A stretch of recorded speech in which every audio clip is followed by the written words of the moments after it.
दोस्तों नमस्कार, मैं ताराचंद शर्मा एडवोकेट। दोस्तों बताते चले कि आज के समय पर हमारे देश में विशेषकर महिला सशक्तिकरण पर जोर दिया जा रहा है। दूसरा, महिलाओं को राजनीति की मुख्यधारा में शामिल करने का बराबर प्रयास किया जा रहा है। महिलाओं के लिए इस संबंध में आरक्षण की मांग की जा रही है कि महिलाओं के लिए कम से कम 30 या 33% जो है आरक्षण राजनीति की सीटों पर होना चाहिए चुनाव लड़ने पर। हो क्या, लेकिन उसके उलट हो क्या रहा है दोस्तों? महिला प्रधानों को एक रबर स्टाम्प बना दिया गया है। उनके सारे अधिकारों का प्रयोग प्रधान पतियों के द्वारा या अन्य व्यक्तियों के द्वारा किया जा रहा है। महिला प्रधान की सारी शक्तियां उनसे एक तरह से छीन ली गई हैं। उनके पतियों द्वारा ही उनको काम नहीं करने दिया जा रहा है। महिला प्रधानों को जानबूझकर अक्षम बना जा रहा है, जबकि प्रधान पतियों या अन्य किसी व्यक्ति को प्रधान की शक्तियों का प्रयोग करने का किसी भी तरह का कोई अधिकार नहीं है। न ही ग्राम प्रधान के कार्यों में या शक्तियों में किसी भी व्यक्ति को या उनके पतियों को किसी तरह का हस्तक्षेप करने का अधिकार है। दोस्तों आज के वीडियो में हम इसी संबंध में बताने जा रहे हैं।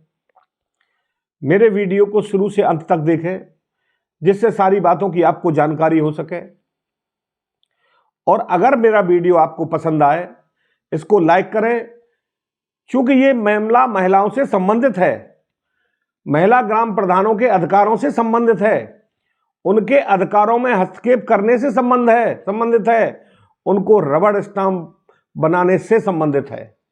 तो इसलिए इस वीडियो को शुरू से अंत तक देखें और ज़्यादा से ज़्यादा इसको शेयर करें। और अगर आपको मेरा वीडियो पसंद आए तो दोस्तों मेरे चैनल को सब्सक्राइब करें, जिससे एक मेरा हौसला और बढ़ता रहे। दोस्तों हमारे देश में देखा गया है कि महिला सशक्तिकरण पर विशेष जोर दिया जा रहा है। महिलाओं को राजनीति की मुख्य धारा में शामिल करने का बराबर प्रयास किया जा रहा है, लेकिन वो बेचारी ठगी की ठगी रह जाती है। यहां महिला ग्राम प्रधानों से संबंधित मामलों में ही देख लें, अधिकतर महिला ग्राम प्रधानों के जो अधिकारों का प्रयोग गलत तरीके से उनके पतियों के द्वारा किया जा रहा है। ग्राम सभा के कार्यों में हस्तक्षेप किया जा रहा है। महिला ग्राम प्रधानों को कार्य नहीं करने दिया जा रहा। वे अपने विवेक का इस्तेमाल नहीं कर पा रही हैं या अन्य लोगों द्वारा हस्तक्षेप किया जा रहा है। दोस्तों ये बड़ी विचित्र विडंबना है। एक तो तरफ हम कहते हैं कि हमें महिलाओं को सशक्तिकरण बनाना है, शक्तिशाली बनाना है। दूसरा, महिलाओं को राजनीति की मुख्य धारा में जोड़ना है और महिलाओं को पुरुषों के बराबर का दर्जा देना है। और दूसरी तरफ हम उनको स्वतंत्रता से कार्य नहीं करने दे रहे हैं, चाहे भले ही उनके पति हों या अन्य व्यक्ति हों।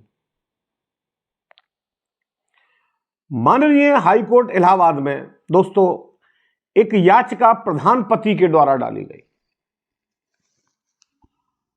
और वो हलफनामा देके प्रधान पति ने हलफनामा दे दिया उस याचिका में, प्रधान की हैसियत से, अपने आप को प्रधान पति कहते हुए।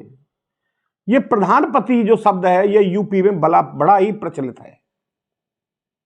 ये एक अभिशाप है हमारे समाज के लिए, ये एक अभिशाप है ग्राम सभाओं के लिए, जो महिला प्रधानों को उनके विवेक से कार्य नहीं करने दे रहे हैं। दोस्तों अगर ये चीज छूट दे दी गई है, क्योंकि महिला प्रधानों को, प्रधान पतियों को ग्राम सभा के कार्यों को करने की छूट दे दी गई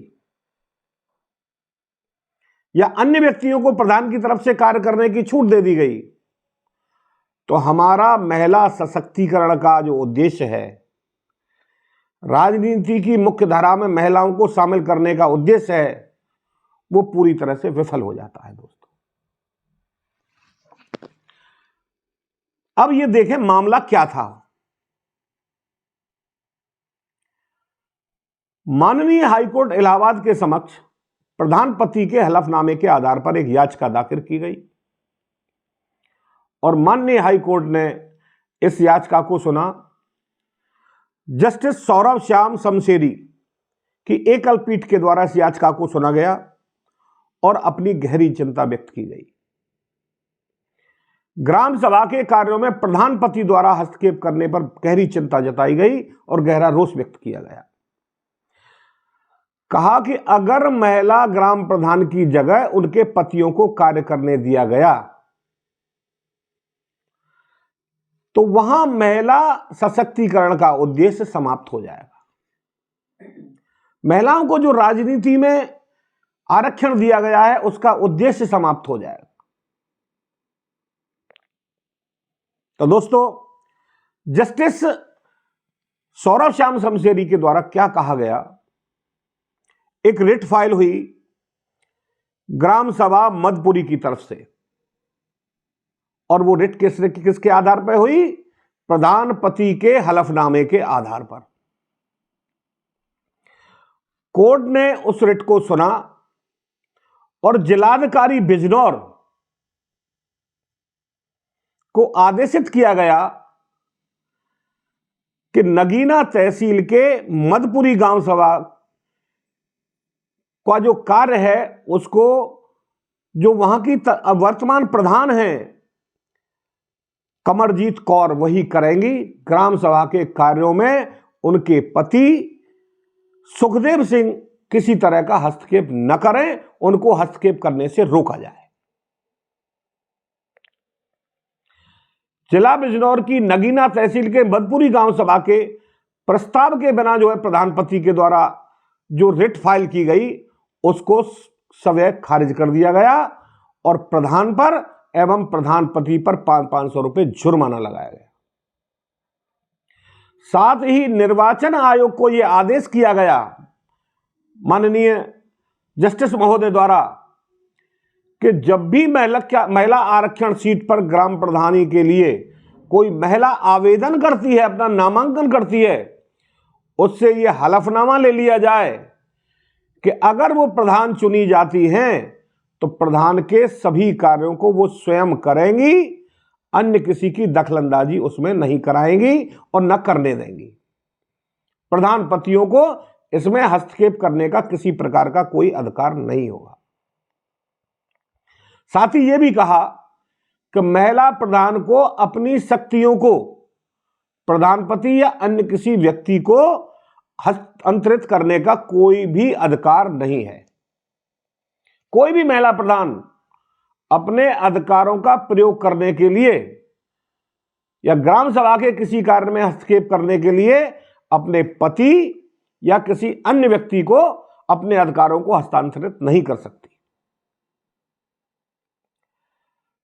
यहां कोर्ट के द्वारा यह स्पष्ट कहा गया कि प्रधान पति या अन्य किसी व्यक्ति को ग्राम सभा के कार्य में या प्रधान की शक्तियों के संबंध में हस्तक्षेप करने का किसी प्रकार का कोई अधिकार नहीं है।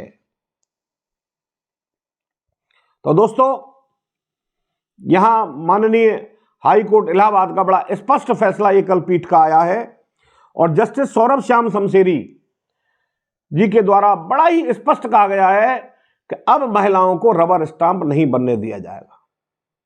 नामांकन करते समय ही उनसे यह हलफनामा लिया जाएगा कि वो अपनी शक्तियों का स्वयं प्रयोग करेंगी और स्वयं कार्य करेंगी, अपनी शक्तियों को किसी को हस्तांतरित नहीं करेंगी। और ग्राम प्रधान जो महिला है उनके पतियों को भी यह रोक दिया गया है कि आपको कोई भी अधिकार ग्राम प्रधान की शक्तियों का प्रयोग करने का नहीं है। तो दोस्तों, आज के वीडियो में बस इतना ही। अगर मेरा वीडियो आपको पसंद आया हो इसको लाइक करें, ज़्यादा से ज़्यादा शेयर करें और मेरे चैनल को सब्सक्राइब करें। जय श्री राम, राधे राधे, जय श्री कृष्ण।